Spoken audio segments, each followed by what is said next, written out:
Alrighty guys, welcome back to another one. In today's video, we're doing a breakdown on these Sterling mini slugs. Obviously, these are 12 gauge. I haven't ever seen any other mini slug factory-wise in anything but 12 gauge. These are 28 grams, which is 1 ounce. Now, I want to start this off by saying if you hear any weird noises in the background, please try to ignore it. I do live in a crowded neighborhood with an apartment complex across the, my backyard. So it is quite noisy out here sometimes. But anyway, the box, front of it anyway, shows, focus, this slug right here, which is not what's in the shell. We have done a range video on these. If you want to go check that out, just search the archives. I'm sure you can find it. These are actually surprisingly accurate. It says Tactical Series, IPSC, increasing magazine capacity. We measured these before, and it is a 2 1/4 inch shell after it's fired. When it's rolled like this, it's about 2 inches. Anyway, it doesn't actually say what the velocity is on here, but it does have 10 shells in the box, and these actually are quite cheap. We have caliber 12, 28 grams, which again is 1 ounce, 50 millimeter hull. I don't know what any of that down there means. It's kind of hard to read.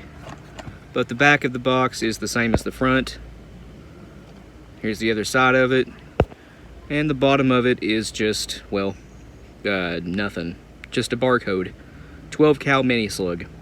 Guys, I misspoke a second ago. This is actually a 2-inch shell after it's fired, not before. When it's rolled, it's 1 7/8 inches. Anyway, this is one of the coolest looking shells I have ever seen. I absolutely love that transparent green color. It kind of reminds me of the Shadite, which this is a Shadite, but the Vert Pearl 2.5 inch hulls that you can get right now. I can't say where, but you can get them. But as you guys can see, it just is a 12 gauge head stamp with stars. That's generic. This is, once again, a Shadite hull. We have a Shadite 209 primer and a roll crimp, although not a very good one. They're all kind of wonky like that. You can see right here. It's kind of sticking up too, so what can you do? It's a very shallow roll, but a nice hollow point. The slug on the box also has a hollow point on it, but again, if you guys can see inside this, I hope I don't know if you guys heard that or not.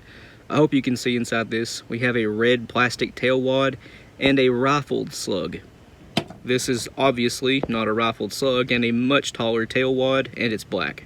Completely different slug is actually in a completely different slug is actually in here. But the hull itself just says mini slug, 50 millimeter, the Sterling logo. I can't make out what that says. It's probably the same thing that was on this side of the box right here, and that says TSE. I don't know what that means, and I don't really care to look it up either. But 12 cal, CIP-M. The markings on this are very hard to read, I should say. But yeah, that's what the hull looks like. Again, I absolutely love the color. These look so nice. We do have a 10 millimeter brass plated steel head on it. But otherwise, let's unroll this now and see the components. Oh yeah, snooze and drink combo. Rockstar Original Sugar Free, which is my favorite energy drink, and Captain Melon Extra Strong, and it actually is extra strong. Okay, so starting with the slug, it weighs 0.98 ounces, which is just a hair under 1 ounce. I'd call that a 1 ounce slug all day long. A 2 1/100ths difference doesn't really matter, but it looks like, well, this. It is a rifled slug, sort of similar to a Brennicky slug, if you guys have ever seen those, with a red tail wad, a decently deep gas cup. Come on, focus. There you go, you can see it. Yeah, hollow point, nice deep rifling. Yes, rifled slugs do actually spin when you fire them, but not a lot. It's just enough to help keep them a little bit more stable. And well, the other point to the rifling is if you have a gun with a choke in it, even a full choke, this will swage down. That empty space between the rifling where my thumbnail is, the rifling can actually squeeze right there, and it fills the empty spaces, making them safe to fire through, you know, fixed chokes. Or if you don't have another choke with you, I don't know, you guys know what I mean. But otherwise, a really, really cool design. So here's the slug without the tail wad. It is obviously a Foster slug, it being hollow and nose heavy. I guess I should measure this without the tail wad. Let's see. And we have 9/10 of an ounce. So again, not technically a 1 ounce slug. Well, I meant to measure this too, the tail wad, and well, it does look like this. Sort of like a mini Azot wad, if you guys have ever seen those. And that weighs 0.73, 0.74, or 0.074 of an ounce. And the wind kicked up, oh well. And for a charge, we have 23.2 of this European green flake powder. I have no idea what this is. If any of you guys do, let me know. But it being a green powder focus, it goes with the green hull. Nice touch. Not sure if they did that on purpose or not. They probably didn't, because I've seen a lot of European shells have this same type of powder. And here's a better view of that. This stuff really does look cool. I like it. I wish we could get this here in the States. That would look awesome in clear hulls.